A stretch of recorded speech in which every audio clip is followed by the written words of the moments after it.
Ahí estamos. Ahora sí. Bien.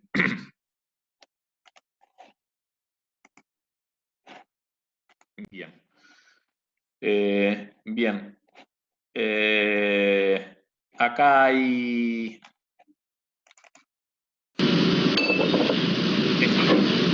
Tengo un experimento.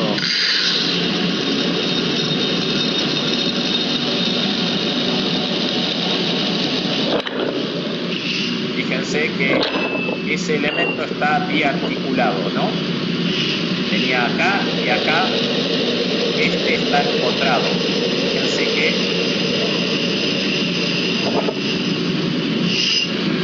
ahí. Entonces, ¿qué es lo que me interesa que veamos de acá, que notemos? En principio, cuando esto estaba cargando ahí, fíjense que con esta cantidad de municiones que puso en el recipiente, esta varilla, ¿sí?, que las dos tienen la misma longitud y que inicialmente estaban rectas, debido a la carga de pandeó, ¿no? Y pandeó fíjense que acá tiene como una V, ¿no? Una hendidura en forma de V, es decir, que le permite girar, ¿no? Es decir, este nodo, el nodo de acá de apoyo y este nodo de acá, le permiten girar, no está empotrado, ¿sí? Por eso acá, digamos, la pendiente de esto es distinta de cero y acá también, ¿sí? Y esta sería la carga que se llama en pandeo carga crítica, ¿no? Entonces, la carga crítica de esta viga es lo que pese esto, supongamos 10. Ahora, a medida que retiran en el otro, está la única diferencia, las dimensiones y el material, pero está agarrado, soportado distinto. ¿Ven? Fíjense que la carga crítica es mucho mayor, prácticamente el doble o el triple, ¿no?, de la cantidad de municiones, no sé con qué lo está cargando. Y fíjense que acá esta parte está empotrado, acá es el similar, ¿no? Pero entonces, al cambiar la condición de contorno, cambió la carga crítica de esta columna. Ese es el ensayo clínico de pandeo. Eso vamos a ver después con que la ecuación, digamos, la ecuación de Euler es la que rige ese comportamiento. Eso se ve. A ver este.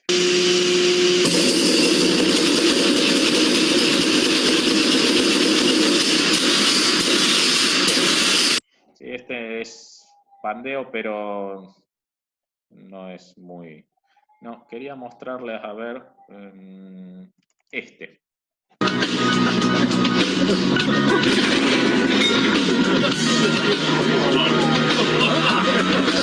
Debe pesar 30, 40 toneladas.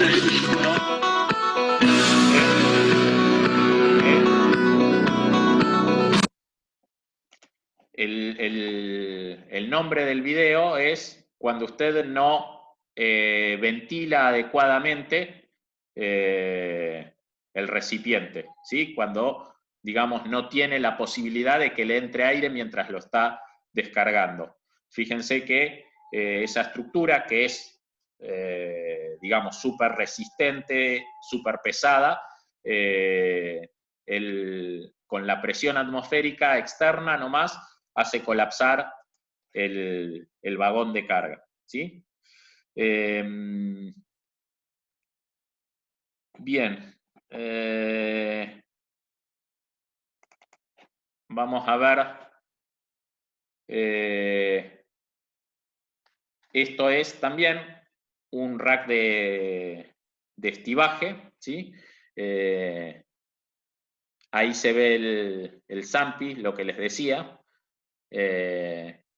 que con eso, digamos, uno va poniendo los pallets, ¿no? Pero todas esas estructuras están todas cargadas con estados altos tensionales de tipo compresivo. Ahí, bueno, hay una mala maniobra, ¿sí? Y fíjense cómo colapsa absolutamente toda la estructura, porque primero pandea, ¿no? Eso es, son accidentes muy, muy comunes en el tema de racks de estibaje, ¿sí? Bueno, no sé cuál fue el desenlace de esto, pero probablemente es un factor a tener muy, muy en cuenta. Y acá hay otro más similar.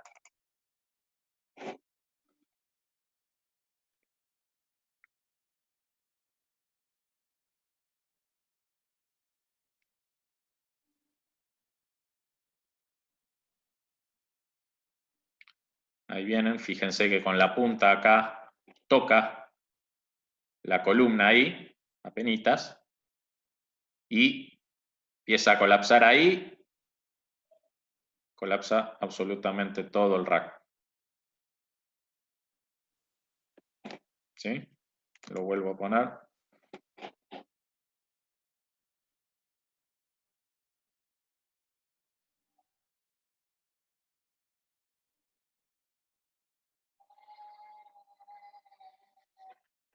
Bien. Bueno, entonces, de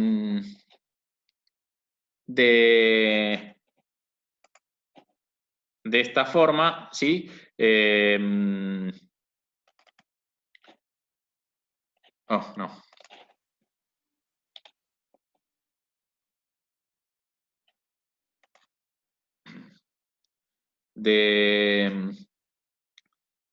De esta forma, entonces, vemos que el pandeo, digamos, es un mecanismo de falla que ocurre con más, por ahí, recurrencia de la que uno tenía hasta ahora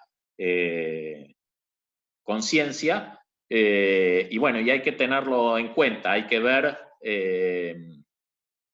la forma, por lo menos, de poder calcularlo, si bien probablemente, digamos, uno no vaya a diseñar la estructura con, con la resistencia suficiente para que estos accidentes por pandeo no pasen, ¿no? ¿Por qué? Porque la estructura saldría sumamente cara. Entonces, uno lo calcula para un uso adecuado, ¿sí? Pero bueno, es importante tener en cuenta digamos, cuáles son los mecanismos de falla o por qué se pueden producir y tenerlos en cuenta al momento del ejercicio profesional. ¿Sí? Bien, entonces, para analizar ahora y empezar a ver desde el punto de vista teórico, ya hemos tenido ¿cómo se dice? Un pantallazo general de cuál es la morfología de este daño, ¿no? A ver, yo quisiera poner esto en modo presentación.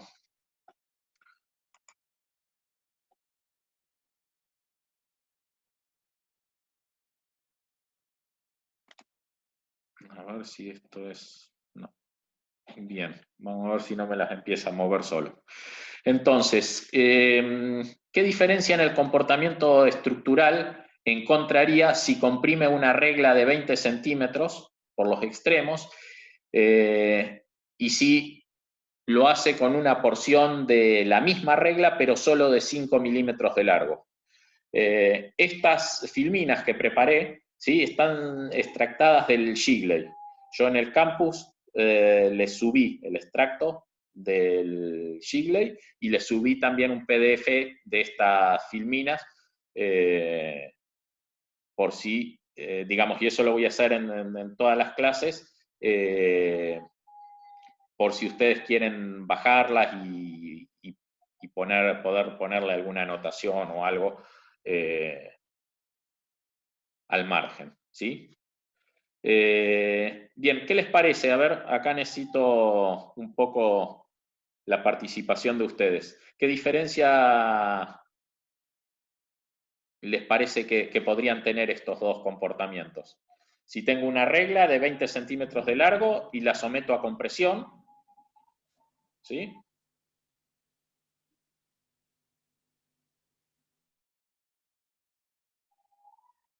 Lo más preciso. A los 5 milímetros de largo se va a producir un menor pandeo porque tenés menos probabilidades de encontrar esos filamentos discontinuos o errores de producción.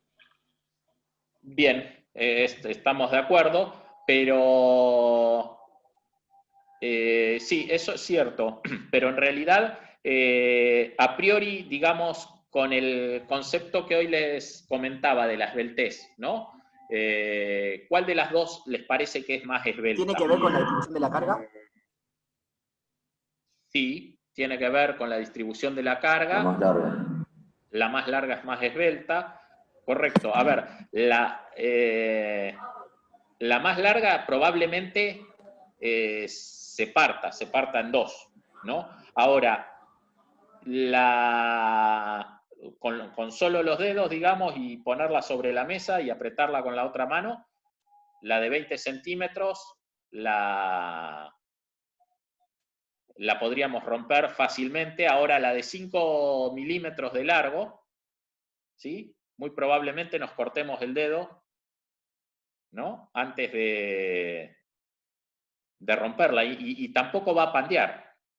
¿Por qué? Porque se va a comprimir. Si tuviéramos, digamos, suficiente fuerza o la pusiéramos, digamos, en una morsa o la pudiéramos apretar correctamente, a lo sumo fallaría por compresión, ¿sí? Como ustedes conocían, con compresión por esfuerzo axial, es decir, fuerza sobre área. ¿Está bien? Y eso va a llegar a la tensión de fluencia del material o tensión de rotura, en este caso, si fuera un polímero. Y ese sería el modo de falla del tramo bien cortito, mientras que el otro sería claramente pandeo. Va a pasar lo mismo que veíamos recién en el video de las municiones, ¿no? Por supuesto que va a ser mucho más imperfecta las condiciones de borde que le vamos a poder definir, pero va a estar entre algunos de los casos de pandeo de columnas esbeltas, ¿sí? Eso desde lo intuitivo, digamos. Cuando yo tengo una estructura esbelta sometida a compresión, va a darse pandeo o puede darse pandeo, es muy probable. En cambio, si la estructura no es esbelta, esto es, digamos, por antología,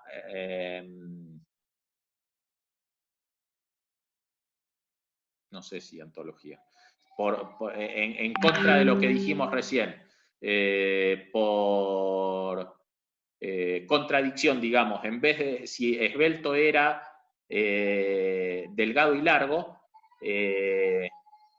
lo otro sería cortito y robusto, ¿no? Entonces, en esos casos va a fallar por compresión simple, como habíamos visto en los cursos precedentes. Ahora, entonces, para el caso de columnas esbeltas, ¿sí? Aparecen estas cuatro formas de encarar el problema de pandeo, ¿sí? El primero, digamos, que es para columnas largas con carga centrada. El segundo, columnas de longitud intermedia con carga centrada. y el tercero ya son columnas con cargas excéntricas, y el cuarto serían columnas cortos con carga excéntrica, ¿sí? Y ahí ya vamos a ver que tal vez no es de vuelta el pandeo lo que está sucediendo, sino ya pasamos a atender a esto que decíamos recién de falla por compresión directamente, ¿sí? Entonces, para columnas largas con carga centrada, ¿sí? Para el caso que veíamos recién, para esto, hoy vamos a ver el 1 y el 2, ¿sí?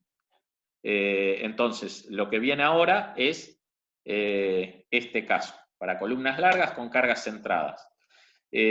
Aparece esta, que es P crítica, es la carga crítica, ¿no? La fuerza crítica, esto está en términos de fuerza, de newton o de kilogramo fuerza, y esta es la expresión más simple para el caso de una columna esbelta biarticulada, ¿sí? Que sería el caso que está acá en esta figura.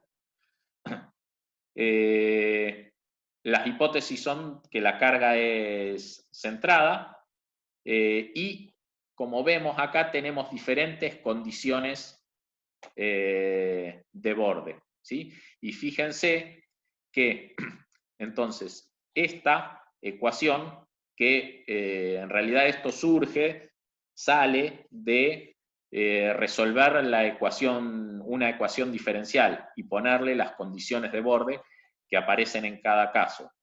En el caso de la columna biarticulada, surge esta expresión que se la conoce como fórmula de Euler para las columnas, porque fue él quien primero se dio cuenta. Esta es la misma fórmula con este factor C, y acá abajo ustedes ven que para diferentes condiciones de borde aparecen distintos factores C, ¿sí? Entonces, cuando ocurre compresión simple del miembro para valores bajos de fuerza, ¿sí? Normalmente empieza a flectar, a deformarse, a generar esa pequeña flexión, ¿sí? Sin embargo, bajo ciertas condiciones, cuando P alcanza un valor específico, que es esta precisamente la carga crítica, la columna adquiere la inestabilidad. Y eso lo veíamos recién en el video, ¿sí? Cuando cargaba, ustedes veían que en un momento fallaba y aparecía la flexión esa, en cualquiera de los dos casos, ¿sí? No es que se empieza a deformar y a medida que le doy más carga, tengo más flexión. No. Carga, carga, carga, resiste, resiste, resiste, hasta que falla, ¿sí? Entonces, la columna adquiere la inestabilidad y se desarrolla rápidamente una flexión como la que se mostraba recién ahí en las figuras anteriores y que nosotros vimos el video.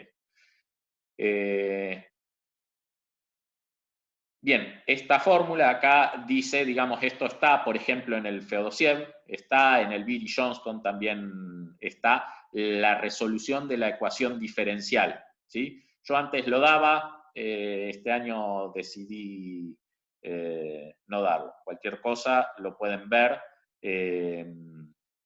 ahí en el Feodosiev o en el Beery-Johnston, que también está. Entonces, la fuerza crítica aparece y es la ecuación de Euler esa que les mostraba recién, que la volvimos a escribir. Ahora, si esa misma ecuación, ¿sí?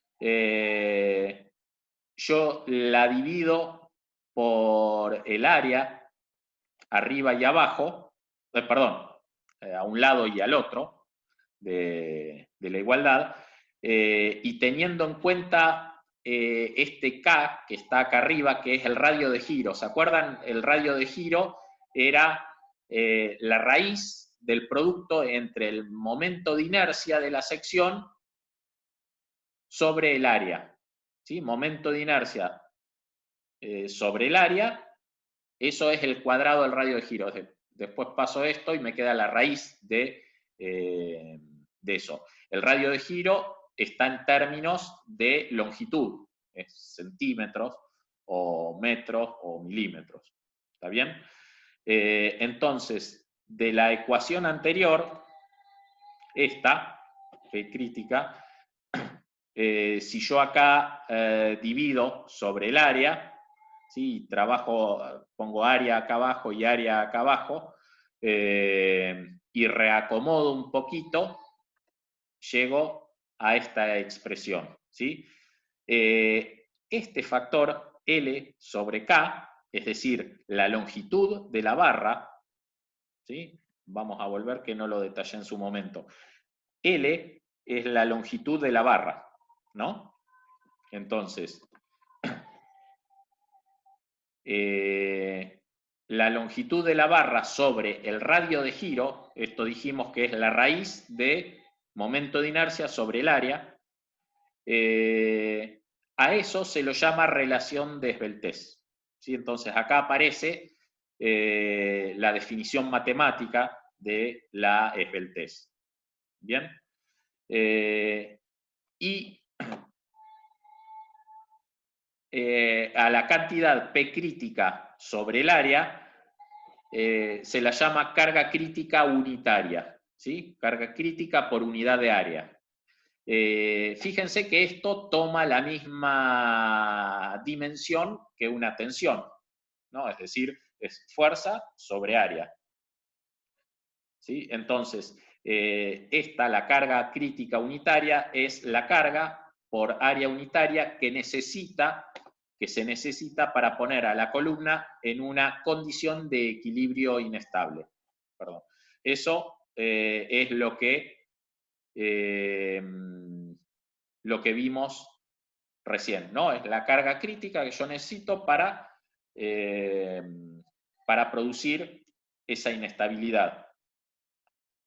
En este estado, cualquier encorvadura pequeña del elemento, cualquier movimiento ligero del apoyo, ¿sí? Como tocarlo con un zampi, o de la carga, causará que la columna colapse. ¿Sí? Entonces vemos que estamos ahí. La carga crítica es aquella que va a producir ese colapso.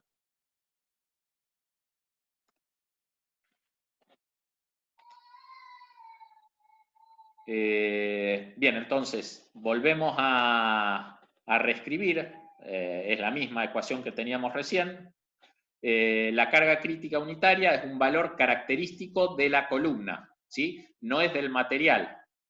Fíjense que aparecen todos parámetros de la columna, solamente aparece el módulo elástico como del material, pero yo, digamos, no puedo tener la carga crítica de Pandeo para el acero, eso no existe, es para esta columna de acero, esta columna que tiene una longitud L, un radio de giro, que en realidad, ¿qué es? Tiene un área y un momento de inercia. Acá adentro está, esto es la raíz del momento de inercia sobre el área, es decir, tiene un área y un momento de inercia. Y C que eran las condiciones de borde, en realidad. Las condiciones de borde son las condiciones de borde. Es una constante que me está cuantificando las condiciones de borde. En realidad, como digamos nosotros no lo analizamos este año, como les dije, no partimos de la ecuación diferencial. Cuando ustedes parten de la ecuación diferencial, después la resuelven y ponen las condiciones de borde y ahí les da la carga crítica. Y esta forma de poner esta constante es una forma para evitar el esfuerzo, digamos, de tener que resolver en cada situación ecuación diferencial. Digamos, la solución es resolver la ecuación diferencial en cada situación, poniendo las condiciones de borde que correspondan a cada situación. ¿Sí? Este es como un atajo donde ya alguien hizo todo eso y me dice, bueno, si vos pones acá una C que vale tanto, es como que estuvieras considerando la determinadas condiciones de borde. ¿Sí? Entonces,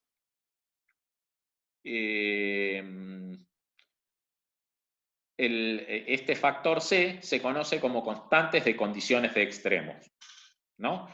Y tiene estos valores que muestra la tabla aquí abajo, ¿no?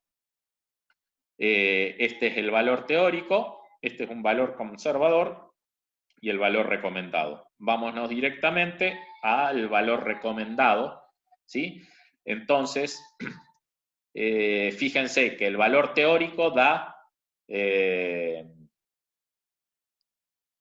mucho más alto, ¿no? Nos permitiría valores de 2 o de 4 ahí en C. Sin embargo, después los diseñadores terminan utilizando valores de 1,2 como máximo. Ya no del 400%, sino del 20%. Entonces, ¿sí? Vemos que todo esto, digamos, tiene sus grandes diferencias, como todo en la ingeniería, entre lo teórico y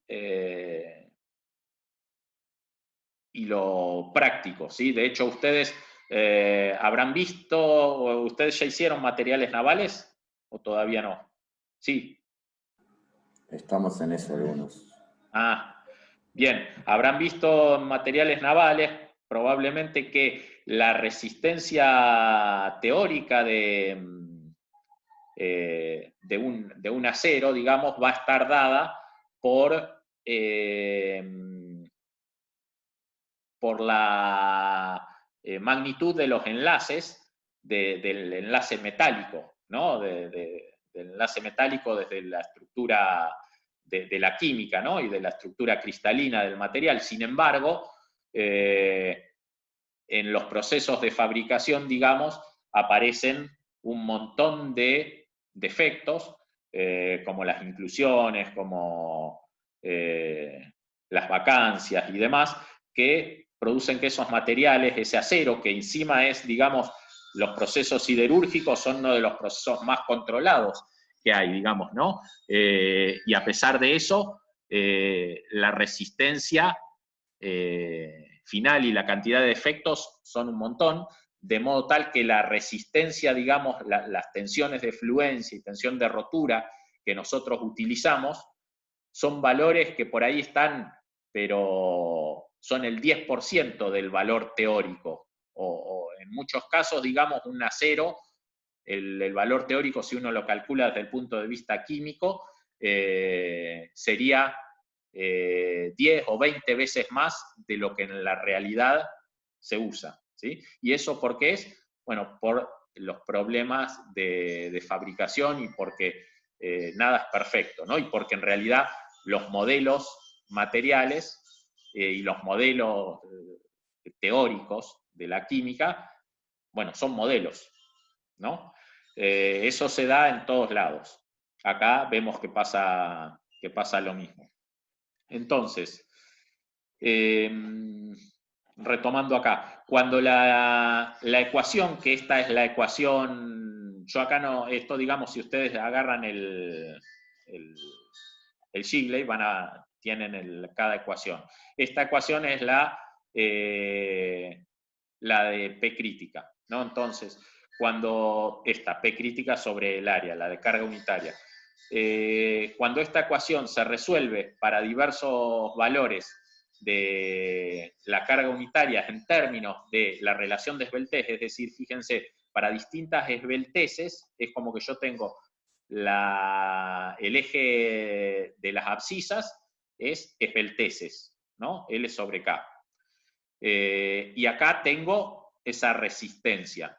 Entonces, vemos que eso nos da esto que es la curva de Euler, esta es la hipérbola de Euler, ¿sí? PQR, ¿no? Esta es la curva teórica de Euler, ¿sí? Ahora, como en este eje estábamos midiendo, digamos, carga unitaria, que es fuerza sobre área, ¿sí? Sabemos que a compresión el material tiene la tensión de fluencia. Entonces, esta, que es teórica, en realidad la tenemos que recortar al valor de la tensión de fluencia del material, ¿sí? Entonces, por eso, digamos, aparece esta línea horizontal, tensión de fluencia Q, S-I, Q, ¿sí? Entonces, esto nos da como este área, digamos, y esta área, lo que nos define, son casos de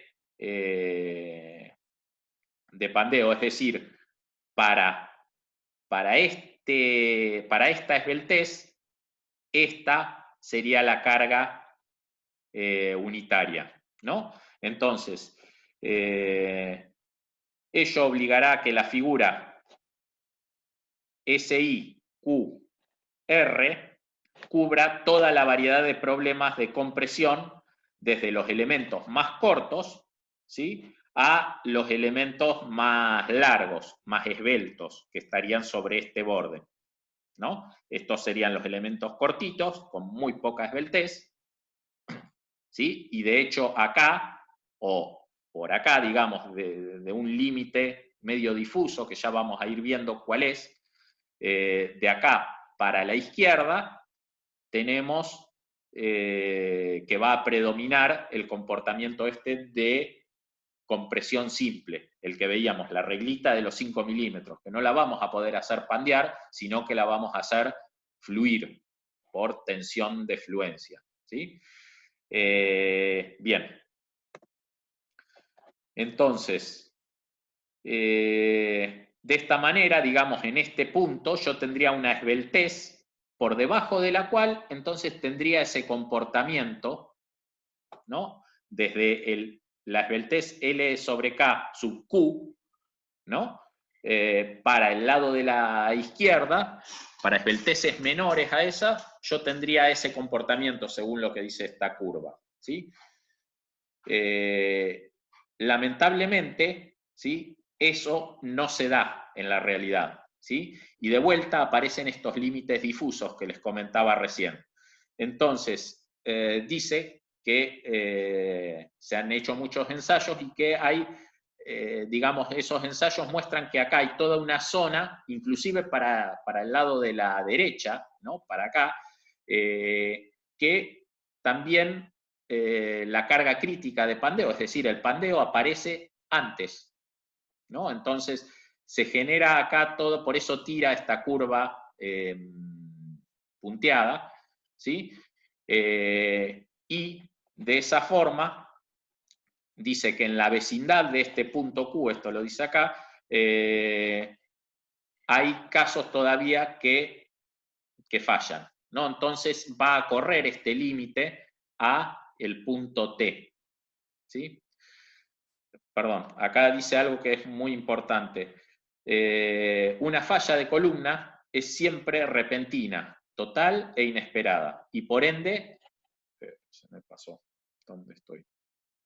Y por ende peligrosa. No hay advertencia previa, ¿sí? Eso lo vimos en todos los videos que vimos, ¿no? Es un colapso catastrófico, es súbito. Entonces, la viga se curvará, una viga se curvará, lo cual será una advertencia visual de que está sobrecargada. Pero esto no sucede en las columnas, esto no sucede con el pandeo, ¿sí? Por tal motivo, digamos, hay que ver otra forma de analizarlo. Entonces, si la relación de esbeltez se especifica como LK sub 1, esta otra que está acá, ¿sí? Cuando corresponde al punto T, entonces vamos a decir que vamos a poder usar la ecuación de Euler cuando estemos desde esta relación de esbeltez hacia la derecha, ¿sí? Esta, ¿sí? Recuerden que esta gráfica que venía desde hasta acá, hasta P, en realidad es P sobre A, ¿no? La que vimos, que vino de Euler. Entonces, digamos, para esbelteces mayores a L sobre K, para esbelteces mayores a esta, a la 1, ahí vamos a poder aplicar directamente la ecuación de Euler.